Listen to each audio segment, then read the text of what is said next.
రెండవ భాగం కార్లు ఊబర్ కానీ ఇతర ట్రాన్స్పోర్ట్లో నడిచేటివి. ఆ తర్వాత ఆటోలోళ్ళు పాపం గిట్టుబాటు ధర లేక డీజిల్ బదులు కిరోసిన్ పోసి నడుపుతున్నారు. పట్టుకుంటే ఒక బాధ, పట్టుకోకపోతే ఇంకో బాధ. ఫైన్ వేస్తే ఓ బాధ, ఫైన్ వేయకపోతే ఇంకొక బాధ. వేస్తేనేమో సంఘాలు వస్తాయి, వేయకపోతేనో అధికారులు మిమ్మల్ని తిడతారు. రవాణా శాఖకే ఉంది. పట్టుకోపోతే ఎలుక కోపం, ఇడిచిపెడితే పిల్లి కోపం అన్నట్టు రెండు దిక్కుల మీకే ఇబ్బంది ఉంది. అందుకే ఇవాళ నేను మా రవాణా శాఖ మంత్రి గారికి సూచన చేస్తున్నా, ఈ డీజిల్ ఆటోలు అన్నిటిని కూడా ఔటర్ రింగ్ రోడ్ అవతలికి పంపించండి. వాళ్ళందరూ ఎలక్ట్రిక్ ఆటోలు కొనుక్కుంటే వాళ్ళకి ఏ రకంగా మనం ప్రత్యేక పథకాలు ఇవ్వగలమో వాటిని మీ అధికారులతో మాట్లాడి ఒక ప్రణాళిక తీసుకురండి. ప్రతి పేదవాడు ఎలక్ట్రిక్ ఆటో కొని హైదరాబాదు నగరంలో నడుపుకుంటే వాళ్ళని ఏ విధంగా ఆదుకోవాలనో ఒక ప్రత్యేకమైన పథకం తీసుకురండి. ఈ నగరంలో తిరుగుతున్న డీజిల్ ఆధారిత ఆటోలు అన్నిటిని కూడా నగరం బయటికి పంపించడం ద్వారా ఈ నగరాన్ని కాలుష్య రహిత నగరంగా తీర్చిదిద్దాలి. ఇవే కాదు, చెరువులు, కుంటలు, నాలాలు ఆక్రమించుకున్నారు. ఇవాళ ఆక్రమించుకోవడంతో ఆ చెరువులలో ఉండాల్సిన నీళ్లు, తగ్గాల్సిన కాలుష్యం రోడ్ల మీదకి వస్తుంది. రోడ్ల మీద నుంచి మన ఇండ్లకు వస్తుంది. ఇండ్లకు వచ్చిన కాలుష్యం మనం పీల్చుకుంటే గుండెలకు పోతుంది. దాంతో క్యాన్సర్ వస్తుంది, విపరీతమైన రోగాలు వస్తున్నాయి. మనకు మనమే విధించుకున్న మరణ శిక్ష ఇది.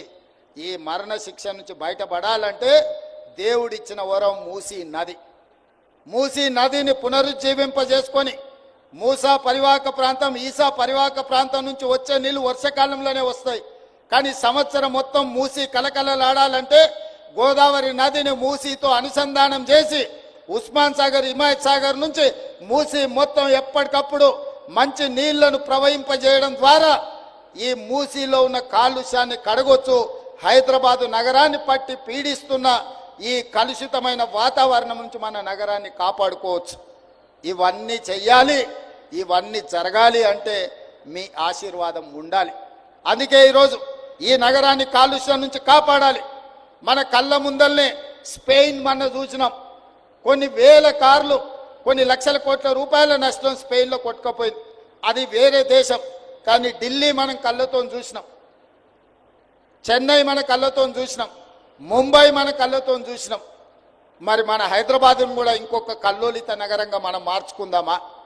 లేదా కొంత కఠినమైన నిబంధనలు పాటించి వాటిని అమలు చేయడం ద్వారా రవాణా శాఖకు మనం సహకరించి ఆర్టీసీ కార్మికులను మనం ప్రోత్సహించి ఈ కాలుష్యాన్ని నియంత్రించినప్పుడే మన బతుకులు బాగుపడతాయి, మన జీవన ప్రమాణాలు పెరుగుతాయి.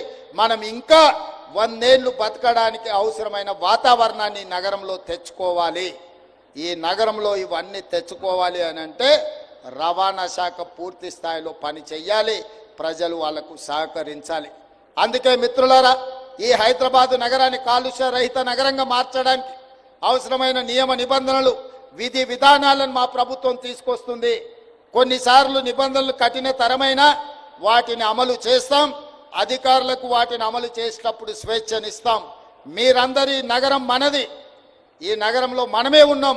మనం కాదు, మన భవిష్యత్ తరాలు ఇక్కడ నివసించాలి. ఈ నగరం అద్భుతంగా రాణించాలి. ఈ నగరం విశ్వ నగరంగా అభివృద్ధి చెందాలి అనంటే మా రవాణా శాఖ పూర్తి స్థాయిలో పని చెయ్యాలి. సంపూర్ణంగా మీరు చేస్తారనే నమ్మకం, విశ్వాసం నాకున్నది.